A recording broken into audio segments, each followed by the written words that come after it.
नाशिकमध्ये गोकुळ गीते लढण्यावर ठाम. गोकुळ गीते माहितीचे बंडखोर उमेदवार गणेश गीतेंचे बंधू. नाशिक दौऱ्यामध्ये सावंतांची काल गीते बंधूंसोबत भेट झाली नाही. नाशिकमधून गणेश गीते निवडणुकीतून माघार घेणार. सूत्रांची माहिती, महाजनांच्या मध्यस्थीला यश. गणेश गीते माघार घेणार. कालपासून गणेश गीते आणि गिरीश महाजन यांचे निकटवर्तीय निलेश बोरा मुंबईमध्ये तळ ठोकून. सुनेत्रा पवारांशी चर्चा झाल्यानंतर सुनील टिंगरे आज विधान परिषद निवडणुकीतून अर्ज मागे घेणार. तुम्हाला वाऱ्यावर सोडणार नाही, सुनेत्रा पवारांचं आश्वासन. तर भविष्यामध्ये संधी दिली जाईल असं सुनेत्रा पवारांनी सांगितलंय. टिंगरेंची प्रतिक्रिया. विक्रम काकडेंचं जय पवारांवर 10 कोटींचं कर्ज. निवडणूक प्रतिज्ञापत्रातून माहिती. राष्ट्रवादीतून तिकीट मिळवलेल्या काकडेंचं जय पवारांवर कर्ज. दरम्यान काकडेंची जवळपास 150 कोटींची संपत्ती असल्याची माहिती.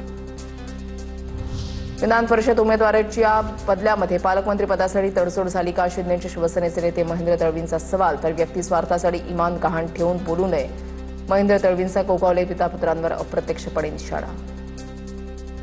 सोलापूर विधान परिषद निवडणुकीमध्ये मवियाचा उमेदवार कोण होणार याबाबत आज निर्णय. काँग्रेसच्या आदित्य फत्तेपूरकरांचा अर्ज बाद झाल्यानंतर मवियाचा उमेदवार कोण होणार याकडे लक्ष.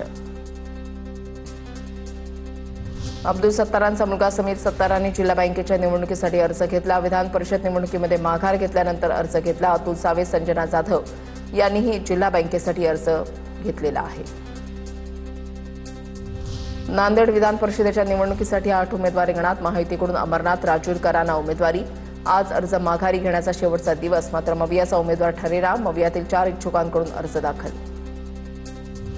धाराशिव, बीड, लातूर परिषदेच्या निवडणुकीमध्ये ठाकरे सेनेच्या 2 अपक्षांचे अर्ज कायम. उमराजे निंबाळकरांच्या समोर बंडखोरी रोखण्याचं आव्हान. तर ठाकरे सेनेचे संजय मुंदडा आणि सचिन पवारांची बंडखोरी. आता पाहूया टॉप 9 राजकीय बातम्या. राष्ट्रवादीचे पुणे शहर कार्याध्यक्ष रामदास गाडेंचा राजीनामा मागे. नाराजी दूर झाल्यानंतर गाडेंचा राजीनामा मागे घेण्याचा निर्णय. भावनेच्या भरामध्ये राजीनामा दिला होता. रामदास गाडेंची प्रतिक्रिया. देशात भयंकर आर्थिक सुनामी येत आहे. भारतामध्ये सर्वात मोठं आर्थिक संकट येणार. काँग्रेसचे नेते राहुल गांधींचा दावा. माझ्या अंदाजानुसार वर्षभरानंतर मोदी पंतप्रधान नसतील. राहुल गांधींचं वक्तव्य.